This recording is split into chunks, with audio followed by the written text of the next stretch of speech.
paciente tiroideo puede presentarse un hipotiroidismo. Y si ya el paciente tiene un hipotiroidismo ya preoperatorio y no se ha hecho un adecuado manejo, pues va a empeorar. Y esto va a alterar a nivel de la cicatrización, a nivel de la recuperación del intestino, por un hilo prolongado, y podría haber también una alteración hemodinámica importante, ¿no? Entonces, ¿qué debemos hacer en una cirugía electiva? Ya que en una cirugía de emergencia poco vamos a poder corregir, ya que en ese momento tenemos que sopesar la emergencia sobre el balance tiroideo de nuestro paciente, ¿no? En una cirugía electiva, pues debemos medir cómo están los valores de TSH y T4, debemos dar el tratamiento para el hipotiroidismo, y se suspende incluso el mismo día de la operación, ¿no? Pero si la cirugía es programada, pues se puede suspender el día de la cirugía y al día siguiente, al primer día que ya tiene dieta, ya se le reinicia el tratamiento. Ahora, si fuera un hipotiroidismo moderado a severo, debemos posponerlo. Si fuera un leve o subclínico, podemos operarlo. Ahora, también podría haber una tormenta tiroidea intraoperatoria, donde la mortalidad es muy alta, que podría traer una fibrilación auricular, una isquemia miocárdica, una crisis adrenal por una mala perfusión, y puede haber interacción medicamentosa. Entonces, para esto es importante medir previamente los exámenes de laboratorio. Vamos a ver algunos signos clínicos de hipotiroidismo y manejarlo, ¿no? Si la cirugía es urgente y el paciente es hipertiroideo, todo lo contrario, debemos dar un estabilizador de membrana con un beta bloqueante, dar corticoides que, como sabemos, interfieren a nivel de la supresión de hormonas tiroideas, metimazol y monitoreo cardíaco estricto. Entonces, dependiendo de la patología de alteración de la función tiroidea, debemos ejercer algunas acciones previas a la cirugía.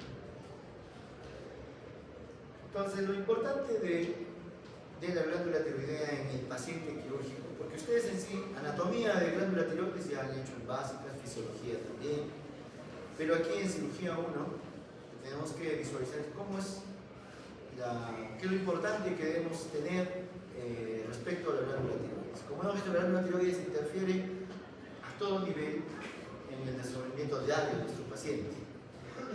Debemos comprender a nivel quirúrgico que su anatomía es de alto riesgo por la rica vascularización, por la relación con las estructuras anatómicas, tanto de nervios, que son filamentos muy delgados. El nervio laríngeo recurrente es del grosor de un cabello prácticamente. No es como en los atlas, donde podemos ver el amarillito, el azul y el rojito de la anatomía, y donde si la disección es prolija podemos identificar estructuras, pero si tenemos ya un sangrado importante, todo se pinta de rojo y es difícil de identificar. La variabilidad anatómica también es importante en los pacientes. Eso es con respecto a la anatomía. Con respecto a la función, un paciente hipertiroideo o hipotiroideo que ingresa a una cirugía electiva puede desencadenar o en una tormenta tiroidea o en un hipotiroidismo severo, que va a alterar la recuperación desde la cicatrización, infección, hilo postoperatorio o hasta la muerte del paciente. Entonces, para esto debemos medir la TSH y T4 de nuestro paciente. Y si es hiper o hipotiroideo, debemos prepararlo. Si es hipertiroideo, pues darle beta bloqueantes, metimazol, ¿no? Y controlar los síntomas, ¿no? Y si es hipotiroideo, ver su grado de hipotiroidismo previo a la cirugía. Si hay que suspender la cirugía y diferirla 2 o 3 días hasta estabilizar, pues hay que hacerlo. Es importante. Y postoperatorio, ya hablando en sí de la glándula, pues pueden haber algunos cambios. Podría haber alguna lesión de las glándulas paratiroides, que son lesiones severas. Son glándulas pequeñas, pero que básicamente alteran el metabolismo del calcio. y son pacientes que tienen una morbilidad muy alta. Cirugía de cabeza y cuello es una especialidad muy bonita y muy compleja. Yo he tenido la oportunidad de entrar a varias cirugías dentro de mi rotación, en mi residentado, y la verdad es una anatomía bastante compleja, desde abordar las carótidas, las subclavias, la glándula en sí, que el conocimiento de la anatomía es esencial. Felizmente hoy existen métodos, y las lesiones antes eran muy frecuentes, desde la disfonía, desde problemas vagales, desde el sangrado, desde alteración, desde lesión de glándulas de las paratiroideas, produciendo un postoperatorio muy delicado, ¿no? Pero hoy ha mejorado esto a través de la inteligencia artificial. Hoy disponemos en otros países, aquí todavía tenemos un poco ya, se está aplicando un poco en Lima, acá todavía, pero ya es pronto para que se aplique la microcirugía asistida con inteligencia artificial. Te pones unos lentes y previamente a este paciente le han hecho una resonancia y una tomografía, y antes de hacer la incisión en piel del paciente, pues te hace una reconstrucción, la IA, de la anatomía de este paciente, no la que debería estar en el libro, que muchas veces hay variabilidad, ¿no? Entonces, antes de hacer la sección o la disección, ya te grafica el lente que en este lugar está la arteria, ¿no? Que no debería estar ahí, pero que debes tener cuidado de incidir o de cortar en esta zona, ¿no? Te describe también si hay una arteria paralela, que si ligas esta, pues va a haber otra que irrigue la glándula, ¿no? Entonces, felizmente los tiempos están cambiando, están mejorando. Hay reconstrucción de la anatomía previo a la cirugía, y para estudiantes también. Tenemos un aplicativo que yo lo uso bastante, bueno, para la parte básica, ¿no? En sí, para nosotros que ya hacemos cirugía más especializada, pues no tiene tanto, pero el Toll Surgery es una aplicación que te recrea el procedimiento que quieres realizar en 3D, e incluso te permite hacer el procedimiento en el aplicativo y te corrige si estás haciéndolo mal. Te va entrenando ya para la parte clínica. Y eso también la IA interviene a ese nivel. Bien, viendo que todos están de acuerdo, también estaba sintiendo la cabeza, diciendo que todo está muy claro, vamos a pasar al siguiente tema, ¿ya?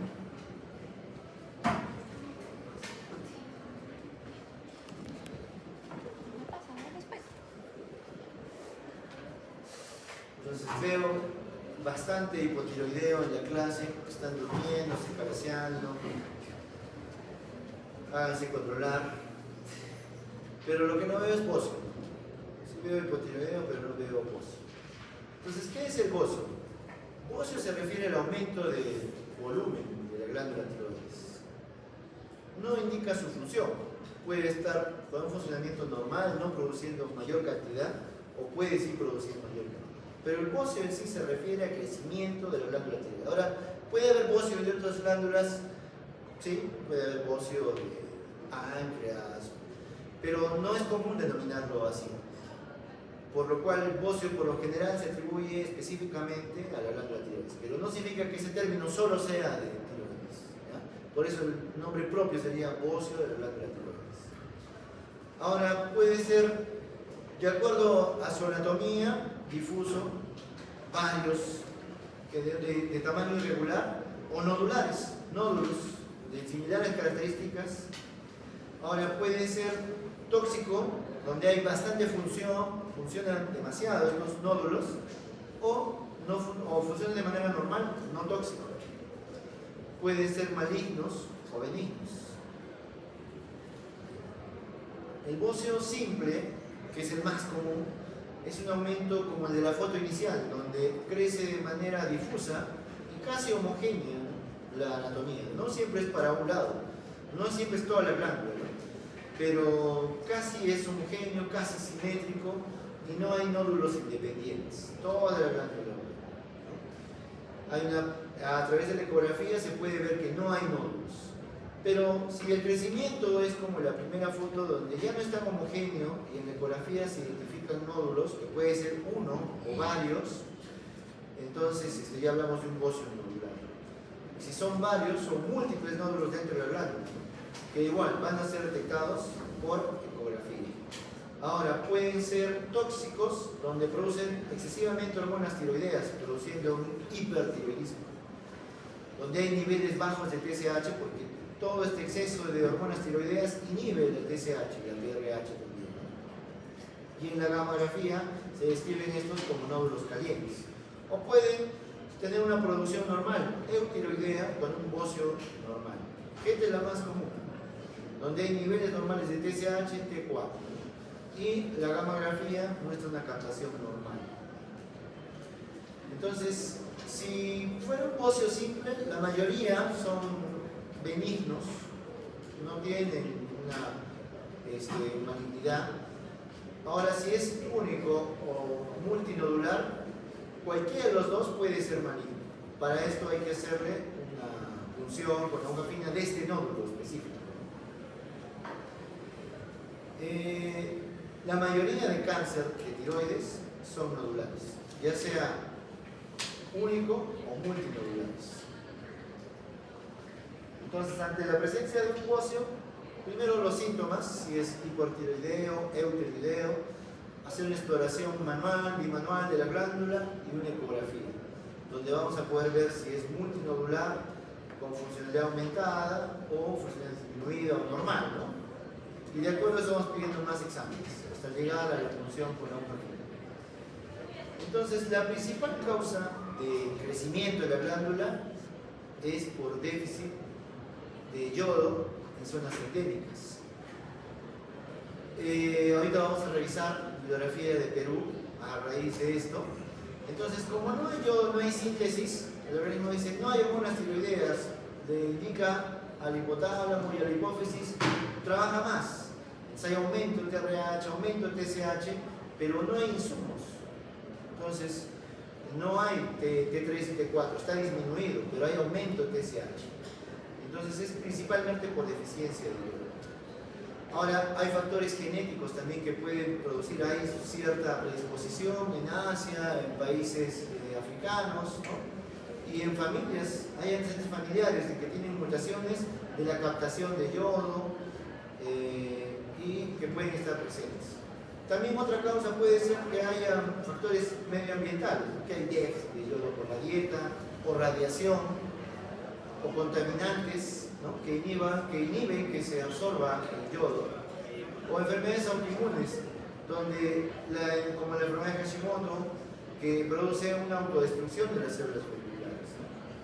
Ahora, también en el envejecimiento puede haber un hipotiroidismo, puede haber una disminución del funcionamiento, y eso también depende mucho de la población, ¿no? Hay factores genéticos. Pero ¿qué dice en realidad? Si bien esas son las causas descritas, lo que se ha visto es de que las causas de que haya estas alteraciones en el glándula tiroides son a varios factores. Hay un factor de déficit de yodo, pero también hay factores genéticos y aparte inflamatorios. Entonces todo esto hace que haya una disminución de la producción de T3. Hay factores genéticos, pero no siempre se dan.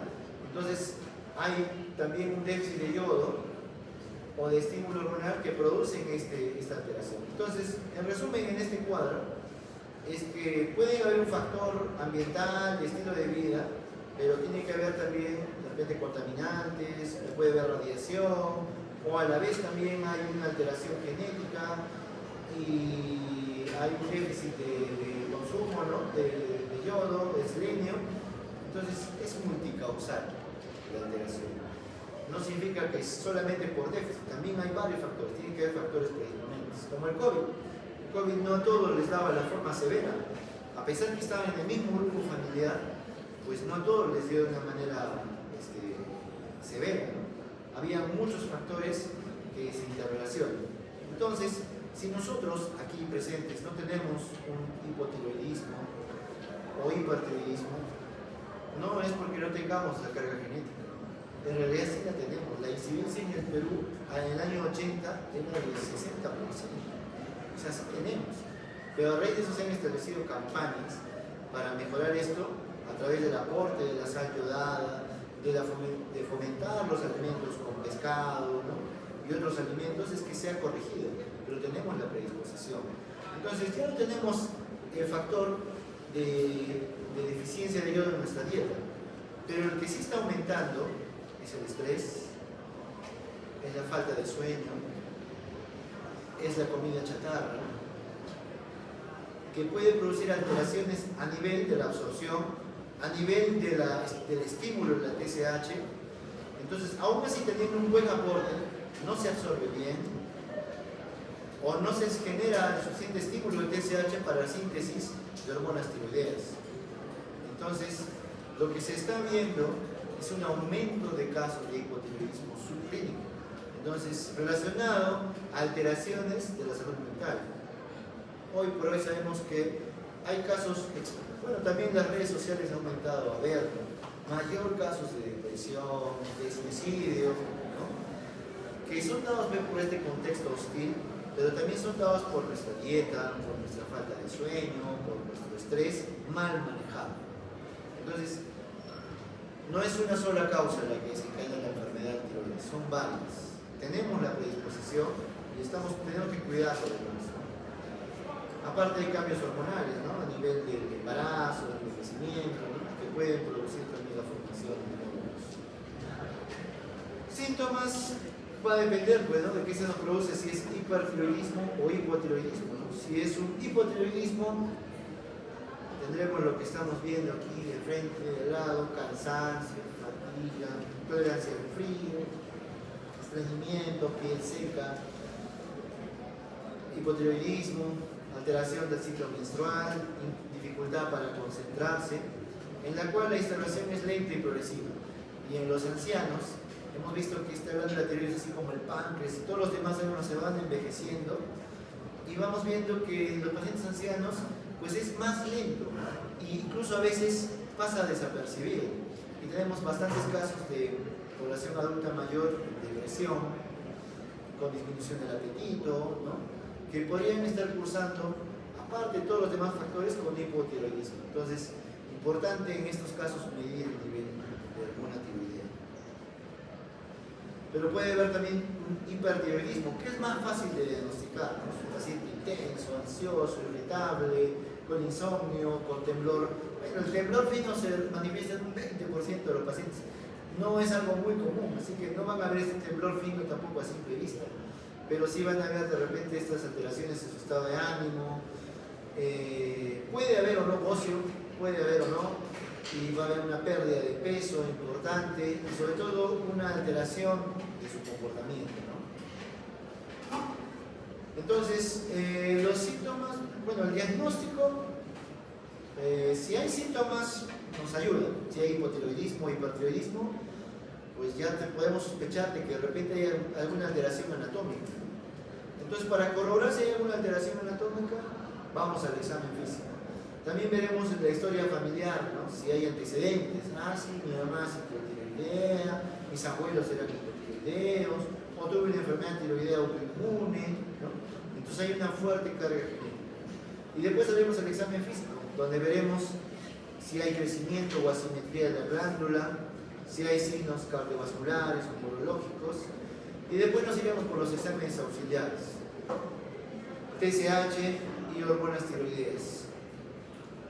Después haremos, si sospechamos si hay antecedentes de que hay historia personal de enfermedades autoinmunes, pues haremos exámenes de anticuerpos, antiperoxidasa, anticuerpos antitirologulina, y finalmente haremos una ecografía para ver si hay bocios, nódulos, lo que hemos palpado, para corroborar, ¿no? Si hay alteración en la anatomía, si hay bocios o hay nódulos uni o multi.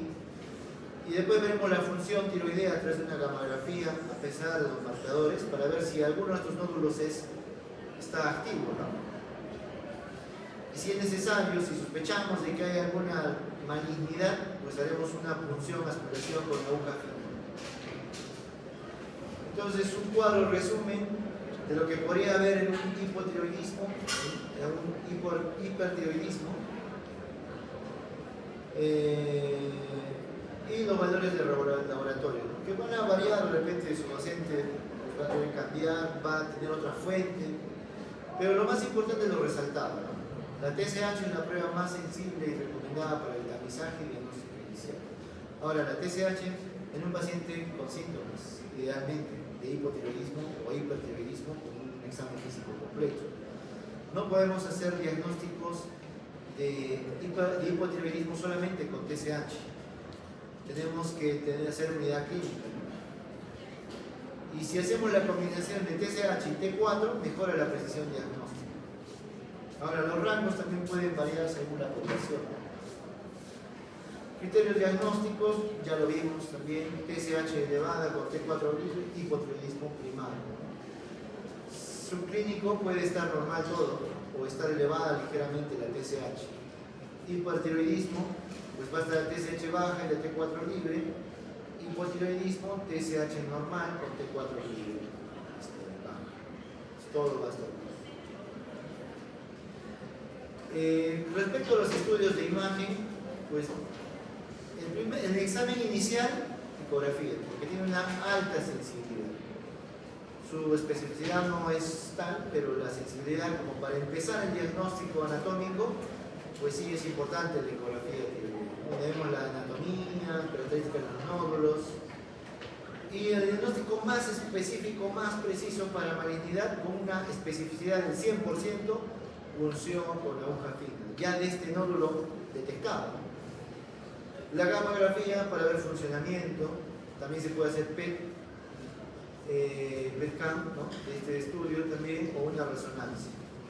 Son los estudios ecográficos, donde ven varios nódulos o un solo nódulo. La gammagrafía que ve que es captante, que hay una función importante. Bueno, y el tratamiento, en caso de un hipotiroidismo, se dan pues hormonas tiroideas, ¿no? Externas. Y si es un hipertiroidismo, pues tenemos que destruir estas glándulas que están produciendo a través del yodo radioactivo. Es un protocolo. Vamos a tener que aislar, seleccionar a este paciente a nivel renal, a nivel del sistema inmunológico, aislar al paciente posteriormente y hacer control.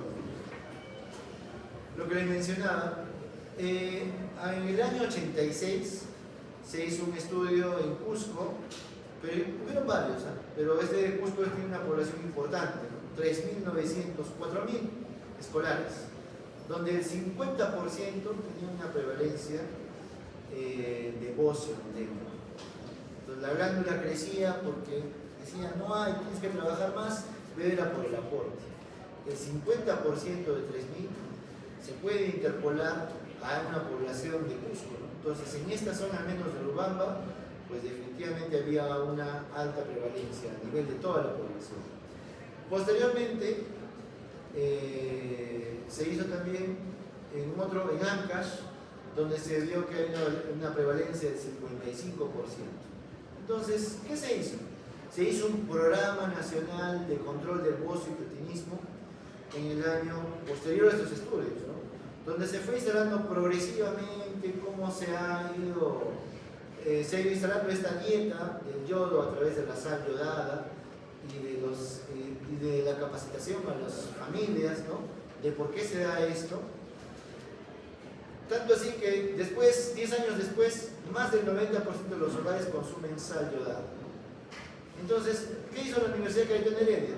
Vamos a ver el efecto de esta intervención a nivel de este programa, ¿no? Donde se vio que la prevalencia del bocio en el 86 era 36, en promedio nacional, hasta un 50% como vimos en Urubamba, y a través de la intervención se disminuyó hasta un 5% de bocio. O sea, la intervención fue positiva. Pero esto fue ¿por qué? Porque se midió un problema. Entonces, lo que tratamos de hacer en las prácticas con mis alumnos, pero lo que trato de llevar el mensaje a través de este estudio, es que nosotros podemos ver una serie de problemas. Ustedes pueden ver que las gradas están mal, digamos, estuvieran mal las gradas, la ventilación no es adecuada a nivel de la universidad, o las horas no son las adecuadas, y ustedes están cansados, es una hora que están cansados y se duermen. Si no hacemos una medición de esto, no sabemos el problema real. Para eso se llama análisis de datos. Hay bastantes cursos de análisis de datos. Y después de eso tenemos que hacer una intervención. ¿Qué vamos a hacer nosotros ante este problema? Acá hay una muestra de algo que ha beneficiado a muchas personas, porque este problema no solo es el bocio, es el hipotiroidismo que podían tener estos pacientes. ¿Y qué desencadenaba esto? Estas personas, estos niños con bocio, no podían estudiar bien, no que tenían un crecimiento adecuado, no había un buen metabolismo, no tenían una buena talla, no tenían un buen desarrollo neurológico, los fetos, los chicos no estudiaban bien, había un atraso sostenido.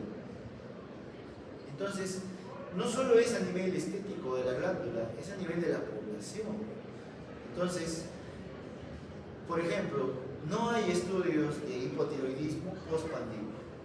He buscado y no hay. Ustedes pueden hacer esa medición. En salud tenemos los valores del laboratorio, ya no tenemos que buscarlos en una historia clínica, como todavía lo hacemos en el MINSA. Todavía hay historias clínicas físicas donde queremos datos de un paciente, tenemos que averiguar su DNI, su historia clínica y sacar los datos. Y si el papelito del examen de laboratorio no transcribieron a la evolución y hay que descifrar la evolución, o se perdió el papelito, el resultado de la orden, o no se comprende, o no se saben los valores de referencia, si es en nanogramos, picogramos o microgramos, pues no vamos a tener muy adecuado. Pero en salud sí tenemos data, gran data, big data. Entonces, si alguien se anima a medir, doctor, ¿y es cierto? ¿Será cierto que hay un hipotiroidismo post-pandemia? Porque los estudios de hipotiroidismo post-pandemia, ¿dónde se han dado? En otros países. Hoy día con mi grupo vimos un caso de una necrosis de ciego que es muy raro, que se ha descrito en otros países, pero no en Arequipa. Nadie ha descrito, y no es el primer caso de necrosis de ciego. A lo largo de mi carrera yo he visto ya unos 5, que para la población es mínimo, está dentro de las estadísticas, pero nadie ha documentado eso. Y mientras nadie lo documente, pues no se va a saber la realidad de este problema. A donde vayan, siempre hay un problema. A nivel del sistema de salud, está todo, es un caos nuestro sistema de salud, y hay un problema que podemos resolver. Y alguien tiene que medirlo. Y hay gente que de repente puede ayudarnos, que ustedes plasmen esto en estadística, en datos mostrables, visualizables, que se puedan analizar, y a raíz de esto establecer medidas de mejora. Con esto los estoy invitando a que hagan investigación científica. No que simplemente vengan y escuchen la clase, porque esto, que no es mucho, lo pueden haber leído, lo pueden haber desarrollado de repente mejor a nivel de anatomía en su curso de básicas, de fisiología en su curso de básicas. Aquí lo que se quiere es cómo es esto a nivel de cirugía, porque están haciendo este curso de cirugía aún. Pero yo puedo darles esto, y si se quedan con solo esto, es muy poco. Entonces, tenemos que hacer ya, ustedes tienen el tiempo todavía, porque cuando ya hagan la especialidad, la maestría y tengan mucho éxito a nivel profesional y muchos compromisos, pues va a ser difícil de repente. Ahora que son estudiantes, tienen todavía el tiempo y tienen a sus docentes que los pueden orientar y ayudar. Pueden ya intervenir desde este nivel. Intervenir no solo a nivel de investigación, pueden intervenir a nivel de sus pacientes. El paciente que evalúan, detectan ustedes alguna situación importante y ya pueden intervenir dándole una charla sobre la patología que tienen, porque quizá nadie lo haya hecho, porque en el hospital pues son tantos pacientes, tantas actividades que hay que hacer, desde pasar visita e irse a operar, que nadie le ha dado información a este paciente. El interno pues tiene tantos pendientes que hacer propios de la visita, desde trámites de resonancia, recetas, interconsultas, que no tiene tiempo de explicarlo. A veces le explica la enfermera y a veces nadie. Entonces ustedes que examinan al paciente y que de repente lo conocen un poco más, comprenden su estado de vulnerabilidad, pueden intervenir ayudando. Ahora, hay un incremento del cáncer de tiroides en Arequipa. Ahora, esto no está documentado, es un reporte que dio de salud a nivel de su unidad de imagen institucional, que lo pondría pues entre comillas, ¿no? Pero sería bueno corroborarlo, ¿no? Sería bueno corroborar si realmente están aumentando los cáncer de tiroides. Y podría ser, sino que hasta que no nos toque a uno de nosotros, pues no le vamos a dar la importancia. Pero ¿qué tal si está aumentando los casos de cáncer de tiroides? ¿Y por qué? De repente estamos con mayor estrés crónico. Acá está la diapositiva. No está. En la clase del año pasado, que eran otras diapositivas, abordaba el tema del hipotiroidismo a nivel del estrés, donde el estrés tiene un factor importantísimo en la función de la glándula tiroides, y se abordaban temas de cómo detectar que una persona tiene estrés crónico a nivel del examen físico, de unas escalas, y a nivel de medición de cortisol, que podrían hacerse ustedes de repente. Y después, el otro tema es la disbiosis intestinal. Resulta que los alimentos que comemos son bastante inflamatorios. Las grasas saturadas, las frituras, los alimentos ultraprocesados son alimentos inflamatorios. Inflamatorios a nivel local incluso. Ustedes los digieren, la gaseosa, la Coca-Cola, producen inflamación a nivel intestinal. Y esta inflamación altera la flora, que eso altera su sistema inmunológico, que altera su sistema nervioso, porque el segundo sistema donde hay más neurotransmisores después del cerebro es el intestino. Es denominado por eso el segundo cerebro. Libera tal cantidad de neurotransmisores que la alteración a este nivel de la flora intestinal altera a todo nivel. Se ha visto mucha relación entre enfermedades psiquiátricas, depresión, o sea, no hablo que se vuelvan, sean bipolares, no, depresión con flora intestinal. Y tal importancia se ha dado que han cobrado auge los probióticos, los prebióticos, tal auge se ha dado que hay libros enteros sobre microbioma intestinal. Tanta la alteración de la microbioma intestinal que se habla ya de trasplante fecal. Se trasplantan heces al colon de otra persona para restituir de alguna manera algunos componentes de la flora que ya no tienen estas personas. Producto de la inflamación intestinal, producto de la medicación crónica, AINES por doquier, todos los días, antibióticos por doquier, ¿no? Toma una gripe, no cura el tercer día, sienten que hay flema, que es parte del proceso, y ya se están automedicando. Y no con amoxicilina, sino con acitromicina, ceftriaxona, y eso altera su flora intestinal. Y eso produce una disminución de la absorción de yodo, de selenio, a nivel de tiroides, hipotiroidismo. Mayor estímulo de estas glándulas con un factor genético. Alguien tiene un abuelo que ha tenido alguna vez un cáncer papilar, que es el más común, que se cura, que se opera y tiene una alta tasa de cura que es manejable en sus etapas iniciales, y no lo supo de repente, y ustedes con esta inflamación y ese antecedente, cáncer de tiroides. Entonces, invito a que hagamos un trabajo de investigación de si hay más hipotiroidismo comparado a otros años, hay más cáncer de tiroides comparados a otros años pre-pandemia, porque estamos post-pandemia. Estamos en el proceso como en Avengers después de Thanos, de que se han ido una gran parte de la población. Post-pandemia se ha ido mucha gente, muchísima gente, y los que han quedado han recibido vacunas, han estado en estrés, han estado en cosas que todavía no sabemos qué va a pasar más adelante. Entonces sería bueno medir esto, ¿no? Si realmente hay algún cambio post. Alimentos ricos en yodo, sal yodada, pescados, mariscos, lácteos, algas marinas y algunos alimentos que tienen, ¿no? Que les se ha añadido, ¿no? Sal yodada, ¿no? Yodo a la sal, ¿no? Que realmente no tienen habitualmente. Bueno, eso sería todo, muchachos, respecto a la clase.